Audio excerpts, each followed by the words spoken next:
everybody who is watching currently, and thanks for joining us. We have a great webinar set up for you guys today.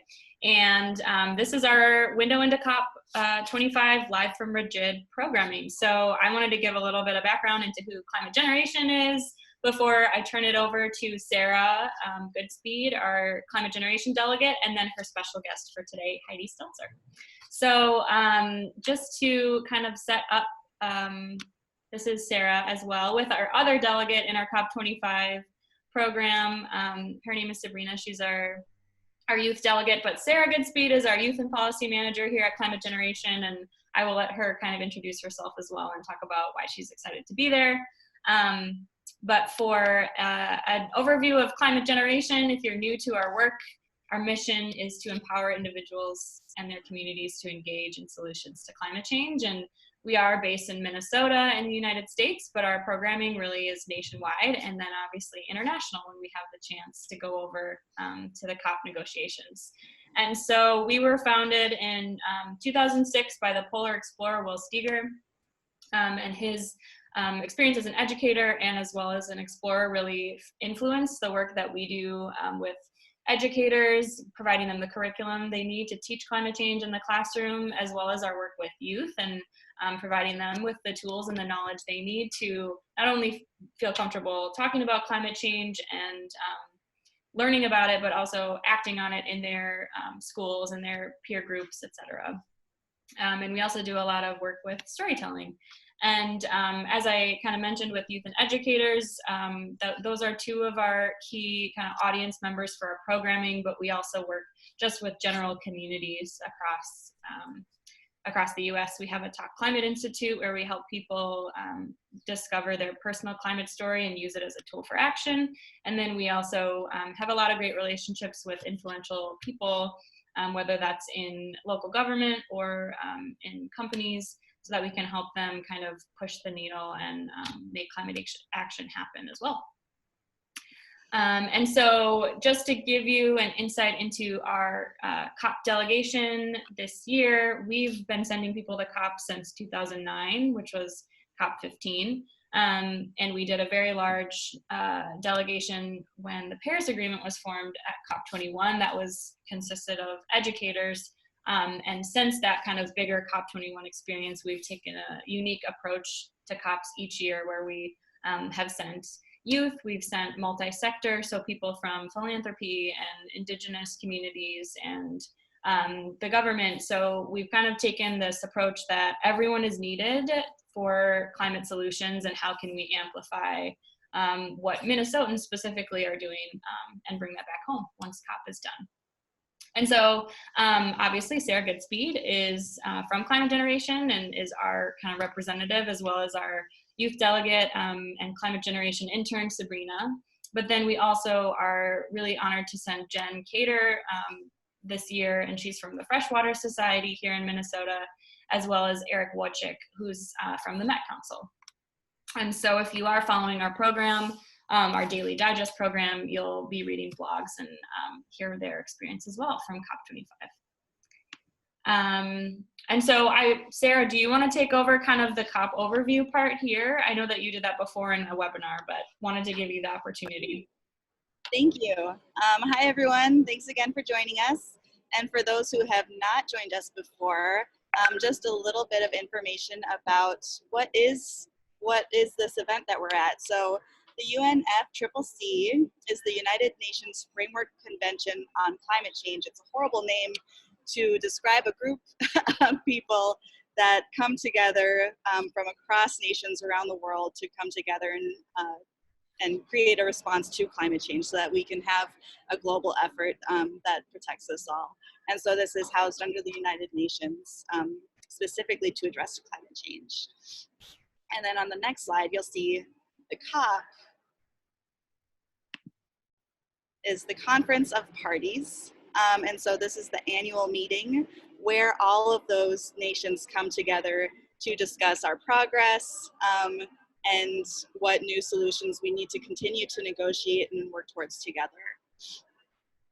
And so this conference moves to a different country every single year in order to try and have a balance of different perspectives and different regions who are able to participate So it's made up of different national delegates who are like diplomats who represent their countries in those negotiations, as well as experts who provide scientific information, different political analysis towards those negotiations, as well as a lot of civil society actors. And so we have folks from research organizations, from environmental organizations like ours, from youth organizations, business organizations, Indigenous peoples organizations, from all sorts of different kind of audiences that also come into this space to gather together, to build relationships, share information, and try and influence these negotiations as well. So this is just a little preview of some of the things that happen inside of the blue zone is the official area where you have to have a badge to get into, like Climate Generation does. There's also a green zone that's public and has a lot of, similarly, a lot of panels and conferences to learn more information and engage in climate change and taking action. But inside here, the blue zone, you can see it's a little more buttoned up. So we have some panels. The first photo you can see is in the same room where we are now. This is the IPCC Pavilion. And so we're sharing in this space primarily a lot of scientific research and reports and different insight into those collaborations. In the next couple of photos, you can see are some more high-level meetings. So in the first photo in the top right is actually a representative from the Indigenous Peoples Organization speaking directly to the COP president, who is from Chile this year, although it's being held in Madrid. Chile still remains the host of the COP and holds the presidency. So they get to set the agenda.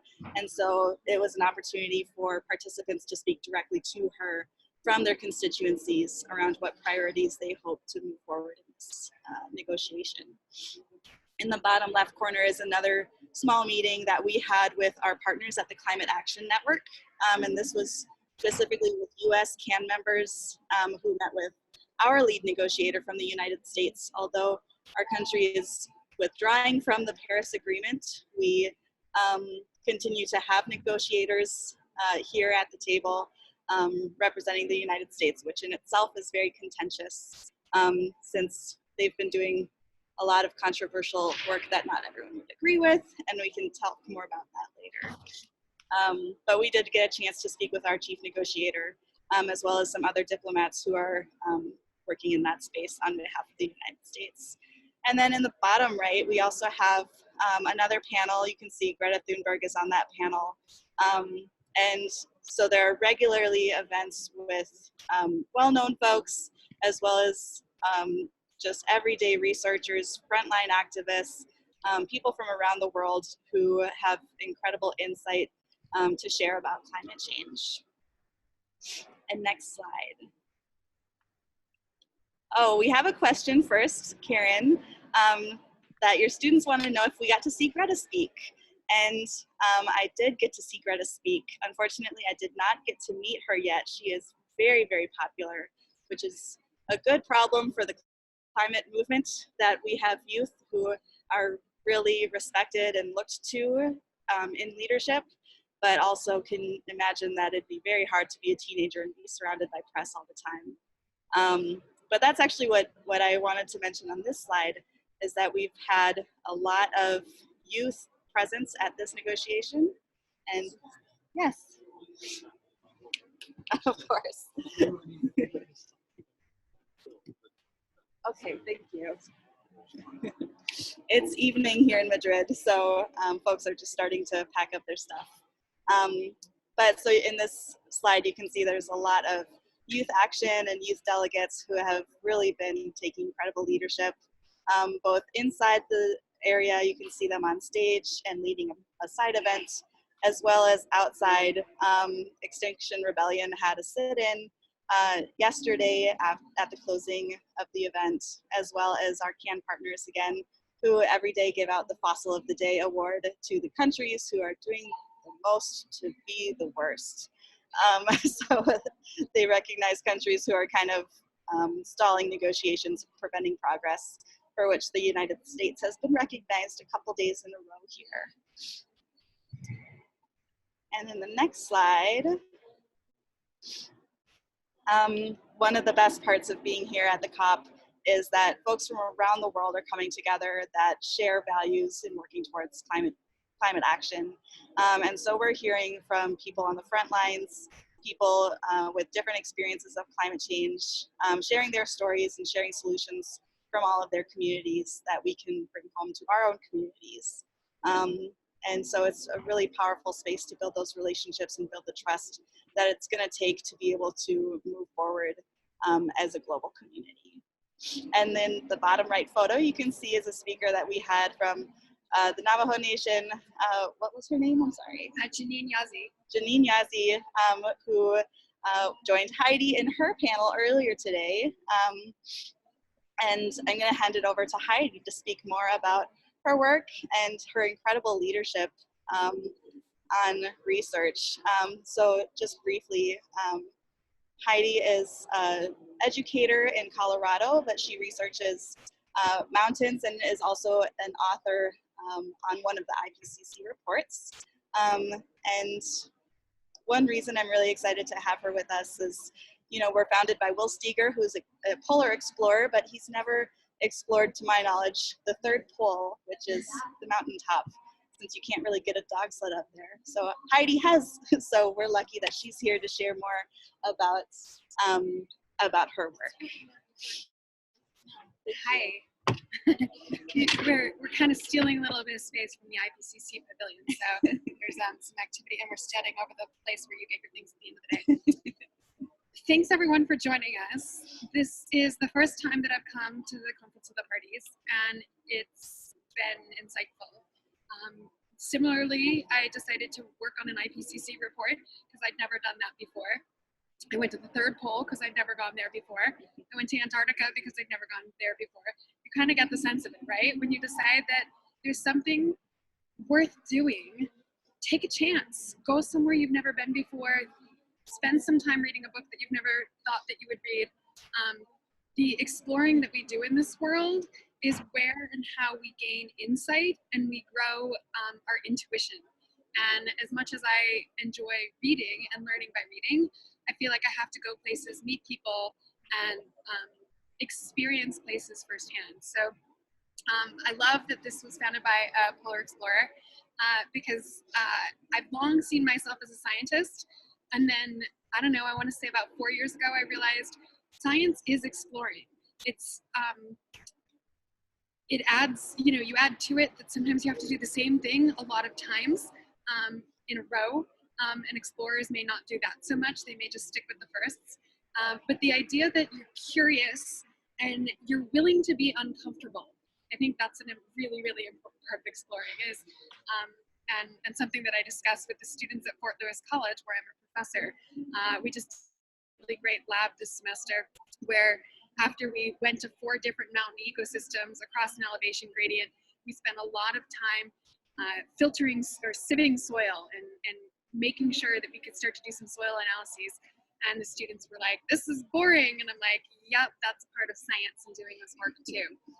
So let's see, the COP, what's the experience like here?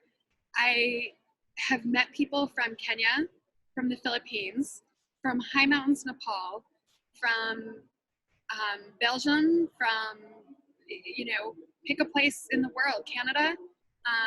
It's just extraordinary to be in this space where so many different people from all over the world are coming together, and we're looking to build relationships. So that's what I was told. I did a training actually with Cristiana Figueres that was part of the Global Women's Leadership Program that I'm part of. And she said, this is a space where you come and you build relationships and you spend time and invest in understanding what it's like to be in someone else's shoes.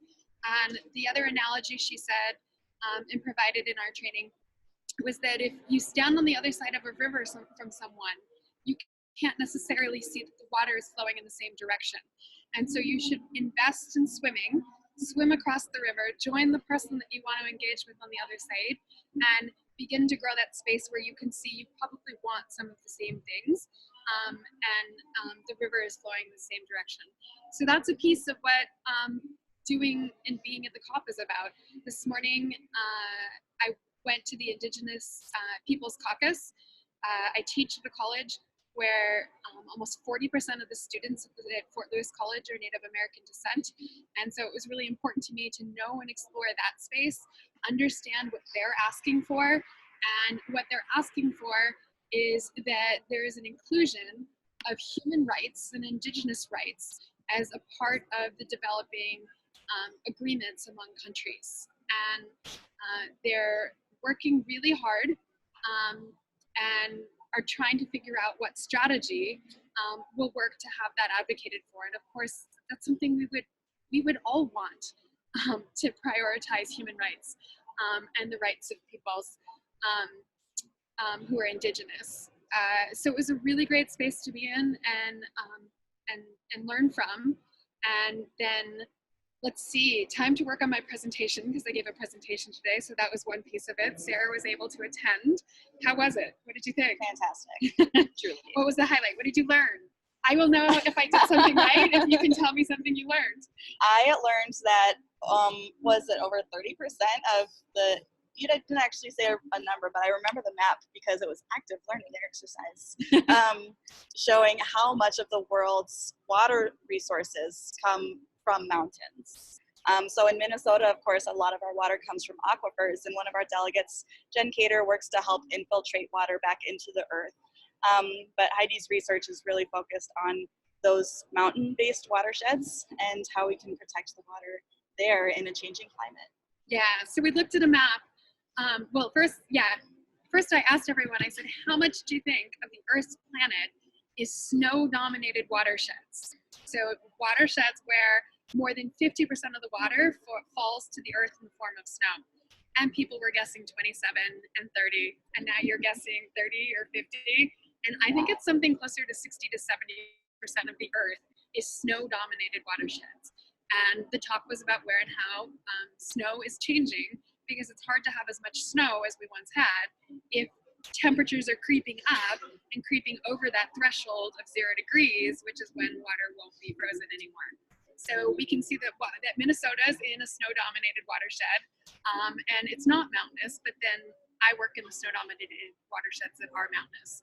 So places that I work are Colorado and Greenland and Alaska, and then most recently, and this was part of my talk, was the opportunity to talk a little bit about going to the third pole, the Tibetan Plateau, this year for the first time, and being at an elevation that was taller and higher than any elevation anywhere in my state of Colorado. So I was at 14,500 feet of elevation, higher than the highest peak of Colorado, and all I could do was look up and look up at just these fantastic and amazing hills that were 18,000 feet, and the mountains behind them that were 20 and 22,000 feet. So the third pole, I mean, I barely touched into it. I dipped my toe in. All I want to do is go back now so that I have a chance to see. I didn't get on top of any mountains, and that's a hard thing. I knew that the intent and the goal was to do a snow experiment there. And the first piece of planning an experiment in another country is to build the foundational relationships with people. So I ate dinner a lot because we were constantly having dinners and building that relationship and having discussions. And hopefully on my next trip, which should be either in March or this summer, I'll actually get on top of the mountain. So yeah, it was a really amazing and unique place to go. And one of the things that I don't think I said exactly this in my talk today, but I say it often, is that for me, the science makes more sense if I can also walk the land. That I can move from having to remember things and keep them stored in my head to where at any moment that somebody asks me a question, I can just speak about something. And it's because I've walked the land, I've had a real experience, and I can build that knowledge into a story, and the story helps me remember it, and it also helps with sharing the information in a way that hopefully is more interesting than when it's just a list of facts and a bunch of graphs, and that's not really how people have long learned. We've learned through stories. We love stories. Yeah, and a lot of the stories you shared also helped to show what are some of the impacts to the communities who depend on that snow for their water resources. And so to really develop that compassion for folks who are on the front lines of climate change, whose entire resources and well-being depend on those natural landscapes. Yeah, so we were talking about what's it like to be the rancher that has to use all their water in May and have no water left, no certainty of a water supply, because in the region of the West that I live in, you get an allotment, and once your allotment's used, and if it's dry times, you use it all fast in May, you're taking a chance that there will be rain. And there's less certainty that the crop will succeed, and you'll have the food that you need to provide for your cattle. So it's really, really important to talk to people. I mean, how did I learn that information? I didn't read it in a book. I talked to somebody in my community and I asked them, how's it going? We didn't get snow. That sort of, how's it going? It's sort of a common part of our culture. How are you? We ask those questions all the time. And the tone in which we use doesn't always convey that we want to know any part of what that story might be. And I feel like that's also a really important piece is, to build the relationships when you meet someone, how's your day going? And you really want to ask it and mean it. And that, now we've got some music going on for us. You want to meet it so that you hear the real story, because that's what forges the relationship and the connection to a person. Is this getting too loud? It's right now. I think it's okay, but it's a little distracting. I think it's jazz. There are a lot of videos that are just like constantly on display to just share information for people who are wandering around and don't necessarily have time to hop into a panel. Very cool. Yeah, we're surrounded by pavilions from a lot of different countries who have displays up to engage people in learning and understanding what their countries or their audiences are experiencing, even if they don't have time to sit in on their side events. So let's address these questions because they're fantastic questions. Mm-hmm. So how many young people are on the panel? There are young people on a number of panels. It's where and how we make intentful choices to include the young voices that are here and also to celebrate the voices when they're shared. So there was one panel I went to today on the Hindu Kush Himalaya region, and intern with Isimad spoke up and said that she was there and was excited to be there and had an opportunity to contribute ideas, but we should be hearing more from the voices of youth in this world.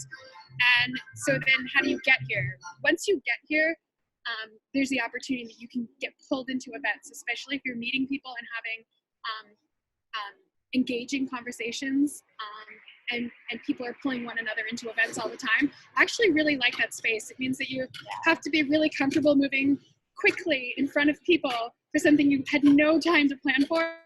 And I've never been in a space where that was as celebrated as the COP, and it's really fun, including this activity with Climate Generation.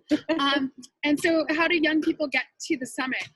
You find partner organizations. So you find an organization who's coordinating for youth to come, and it sounds like you coordinate some and sponsor youth.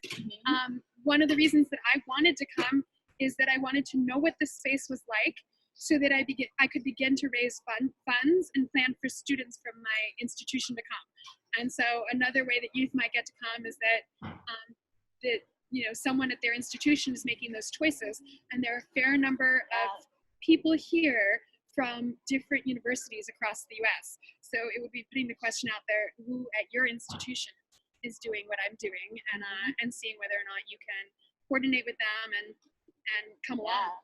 In Minnesota, we coordinate with a lot of different partners who bring delegates to COP, which includes a lot of student delegates from the University of Minnesota, Macalester, St. Thomas, St. Benedict's, St. John's, a lot of Catholic schools, but also from the School of Environmental Studies, which is a high school.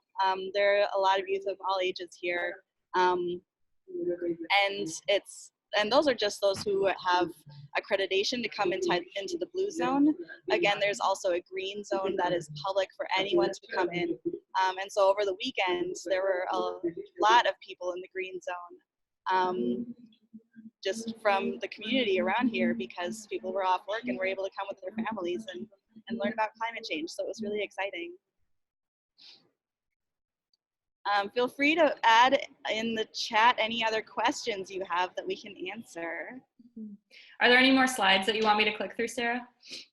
That's it for the photo slides. But if you're looking at that slide, I'll also just add that you can see in the top right corner was a panel I attended this morning about women on the front lines. And these were women from around the world as part of the We Can panel. Which is a network that is taking leadership in climate action. It was an incredible panel. And we've just, every single day, there's another incredible panel and insights that we're able to learn. And I have FOMO right now because I didn't go to that panel, and I can't believe I didn't go to that panel. And if I didn't go to that panel because I was preparing my talk, but of course I had to finish my talk. So yeah, somebody just told me that FOMO is a big part of the COP, because there's so much going on in so many different rooms and things are changing rapidly that sometimes you just listen and then like suddenly you hear drums and then you find out that there's a indigenous ceremony to increase and regain our connection to the earth. And of course you want to jump in and find and do that. So there's always going to be something that you miss. But what we get to do is just beyond incredible. Absolutely. I feel I've never been to a space that's quite like this. It's incredibly unique and a great place for an explorer to come. Heidi, when you gave your presentation, was it at the U.S. Climate Action Center, or where was your presentation hosted? Hopefully that's where I give a presentation next year, because I am very, very impressed by all the sub-national efforts going on in the U.S. At a time when the federal government is not leading on climate change. We're still in it is the hashtag and the motto, and we have to be committed. We're consumers of fossil fuels, we're high emitters, and we have to be part of the solution because other people will be impacted. So I spoke at the Cryosphere Pavilion, and this is the first year that there's a Cryosphere Pavilion, and some of you may be scratching your heads and thinking, Cryosphere what? So to be honest, it's what my students and I spent the first part of our semester focusing on, is both learning what the cryosphere is, understanding how it works, and then doing science communication work to try and increase people's understanding. So we talk about it as the ABCs. The A is the atmosphere. I think pretty much everyone knows what that is. So the gases and the layer of gases around our planet that help sustain us. The biosphere are the parts of the earth where there is living systems, at least a single cell that's alive and functioning, and it's part of the biosphere. And so the cryosphere can be just as well known and should be well known. I'm not a fan of jargon, but I don't think that that's jargon. It's the parts of the earth where there's frozen water. So snow, sea ice, glaciers, ice sheets, lake ice, permafrost. These are the places where we know there's frozen water. And because of that frozen water, the whole system functions in a way that it has integrity because of the frozen water that's part of the system. And the parts of our earth that have frozen water also have influence over regions that are really distant from them. And so, you know, for Minnesotans, they know they're part of the cryosphere. The folks in Florida have to know that regions like Minnesota, regions like the North in Canada, are important and influence the climate in Florida. Maybe not every day, but key events in any given year are influenced because our oceans and our atmospheres are connected and connect us across the land surface. And something that's also exciting about mountain research is, since there are also tropical glaciers that we often forget about, but because of the elevation, you know, Ecuador and Colombia, I met another woman from Colombia who does glacial research on top of their volcanoes. And this is something that impacts communities everywhere in the world. So I have a question about, and you guys were kind of touching on it a little bit, but what is it really like to be an American there right now with like the U.S. Climate Action Center separate, and you know, you're meeting people from across the world and of different communities and ages and all of these things. What is the response, I guess, for people who are subnational that are there as an American? Do you want to take a first crack? Sure. I've only felt welcomed here because I'm engaging as a person with other people and looking to build those bridges and those interpersonal relationships. And so, you know, where and how does politics come into play?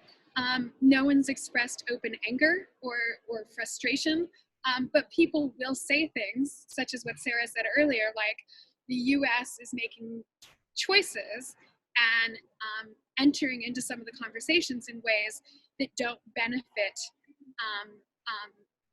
the common goal. So if all the water is flowing in one direction, the US is willing to stand there and be like, we'll swim upstream. And then you have to figure, how long are you willing to swim upstream for when it's actually going against the values of most Americans? That's the reason why the connections and the interactions are fine, is because we find our common values person to person here. And I think what's missing is a recognition that... We can take this out to the hall. ¿Qué permisos debíamos obtener? ¿Qué hacer con el esqueleto? ¿Qué autoridad tenía? Background noise now may be actually better than the video. So now we really get to be out in the COP. There we go. But it's that opportunity to have and recognize that a choice like not acting on climate change means that you're acting in a way that is inconsistent with your values, because most of us don't want people to be harmed, and climate change is harming people. And so I think that if we can move into that space and have those discussions, there's no reason for the US to be swimming upstream. Absolutely. And I'll just add that we are now moved right in front of we are still in Pavilion, which is right behind us now. 3,800 plus US signatories representing an American majority on climate action. So although our US party delegates and diplomats aren't necessarily, and I'll just preface this, that Climate Generation, of course, is a nonpartisan organization, but we are an advocacy organization. We actually gave a panel yesterday at the We Are Still in Center behind us about Minnesota's leadership on taking climate action with the lack of federal leadership. And so we do have a lot of goals that fortunately local actors are moving forward, even if our federal government is kind of going backwards from where we need to go. And a lot of our partners that we work with in advocacy coalitions are really working to push our negotiators to move further, or at least get out of the way of progress that other countries are trying to make. So I know that there's also a couple of theme days during COP, and Sarah, you posted a great photo from Gender Day at COP, and I know that there's one focused on education, but are there specific... I didn't hear it. Can you say it again? Today is Mountain Day, International UN Mountain Day. Oh, amazing. That's so fitting. Yes. Mountain Day at the COP, but it sort of should be. Yeah. I mean, are there days that you guys are really eager to participate in, or panels and things that kind of go along with it that you could share? Well, it's funny. I think a lot of the official days also differ from one pavilion to the next. So there's a lot of gender events every day and a lot of youth panels every day. And so I'm really excited to continue to find those, regardless of the themes that you might find here and there, because it is hard to keep track of everything. Yeah. Well, are there any things that you are really excited to bring back? I mean, Heidi, maybe it's something specifically you're looking forward to bring back to your students or just to your university. Sarah, to the youth that you work with. I'm really interested in hearing about what comes next. This will take the place of class this week for one of their activities.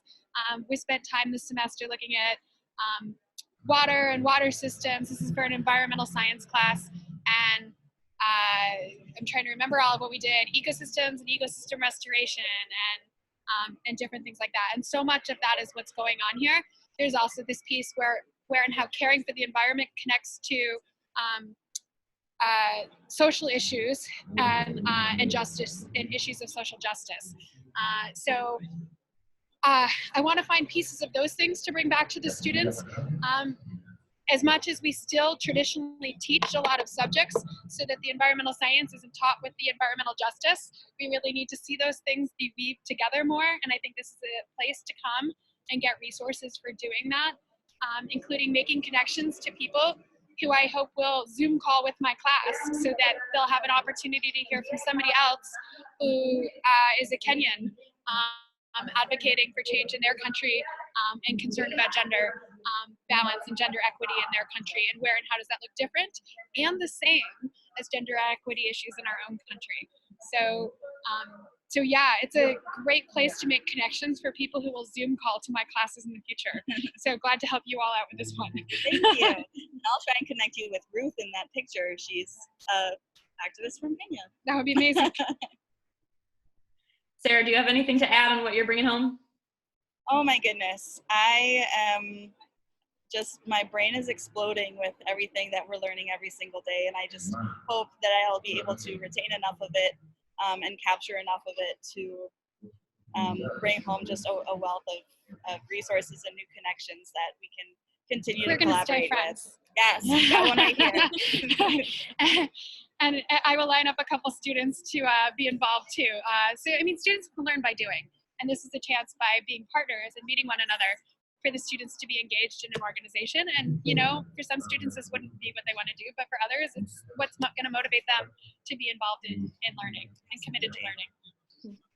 So one thing that I'm thinking of as you're talking about just like students and providing opportunities and things for people to learn that are not only focusing on environmental justice, but also the science behind this. And I think something that has kind of been under the radar as far as us following COP back home is the impact of how Chileans are being received and how they are still leaders at COP, despite the political unrest that's happening at home, and Madrid being the host now. And like, what does that really mean on the ground? And so I wonder if you guys could talk about what you're seeing from that perspective. It was kind of hard to hear the whole question, but you know, Chile has a really large pavilion here at COP right next to the Spanish pavilion, and it seems like they, as far as their state leadership or their national leadership goes, they're collaborating really well. But I've also met a number of Chilean researchers and others who come from civil society and are here and actually really having a hard time knowing that there was so much work that we could have done to be in Santiago and have a lot of access to nearby communities and folks who could have participated who were unable to come here. And so having the limited access for civil society, just by being in Europe, you definitely feel a lot more of that Eurocentric presence. Especially at the last minute with all the changes that they've had. It is absolutely incredible and speaks to the urgency of the need for people to come together to talk about climate change, that a country volunteered to throw a giant event in only 1 month's time. Yeah. So kudos to the Spanish, and it's happening and it's amazing. Absolutely. How is navigating to the conference and just the general space in Madrid, like transportation and ways of getting around with such short notice? Great transportation system here, and I think every day we just kind of look at each other, me and our other delegates, and just envy that it's so easy to get across such a massive city on free public transportation. It's free for us as COP members. Spain has offered us, as folks with badges, we get free transit passes, which is awesome. And then a reminder to renew mine for tomorrow. I chose to book a hotel that's like a mile away. So, I mean, this is what I came to this event for. So I have not been into the city. I hear the city is wonderful. And that'll have to be another trip. Definitely. Well, to close things out, I'm wondering if there's anything else that you guys want to share and make sure is communicated to folks back home here before we kind of close the webinar. Any last details? Oh, last thoughts for today. Well, come join our next webinar so you can continue to follow, because every single day there's just more to learn, more connections to be made. So I really look forward.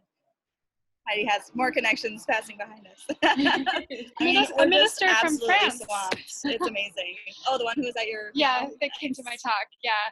I would say that if any one piece of what you just heard intrigues you as a listener, this is in the news right now. Get online, there's videos, there's protest videos, because there was a protest today, and so there's videos of the protest. And there's lots of different ways to tune in and learn new pieces of it. And I'd encourage everyone to learn 1 or 2 new acronyms, because people are constantly using acronyms here, and I am like up to about 20 new acronyms, and I probably need 100 to actually be able to be effective in this space. So learn a couple, spend a couple. I love that you introduced with what UNFCCC is, because you got to spend some time on the acronym space. Definitely. Yeah, there are just 20 different working groups, and they all have 100 acronyms that they work with. And so we're lucky to work with partners who have expertise in all those different areas. And so by coming together, we're able to share some of the highlights and ways that we can support one another in this work. IP is one to learn. That's Indigenous peoples. So if it's an IP issue, that's what we're talking about. Awesome. Well, thank you guys so much for, here's more pictures, but for joining us. I have a couple of slides that I wanted to show folks just as we're closing out. So as Sarah mentioned, there's more stuff to engage with. On Thursday, tomorrow, there's another webinar that is educator specific, and that is going to be at 11:20 Minnesota time. And then on Friday, there's also another webinar with Sarah and a new special guest as well. And we will kind of give an overview of COP again, as well as some new insights from the special guest view as well. So you can sign up to follow the whole program at climategen.org, COP25. Follow our delegation on Twitter, Instagram. We're using the MNCOP25 hashtag to highlight Minnesotans that are there, but there's also a generic COP25 hashtag as well. And then here's just Climate Generation's social media tags where you can find us and engage with our programming. But again, thank you so much for joining us here. I'll stop sharing my screen so that folks can see a bigger photo there of what. Yeah, so that we are inside Hall 4 out of 6 different halls that are about the size of football fields each. And broken out into these smaller pavilions where people meet and have press conferences and panels and meeting space. Yeah, it's a pretty incredible space to be in. Amazing. Well, Heidi, thanks for being our special guest today. And we will see you guys on the flip side. Okay, sounds good. Bye. Bye.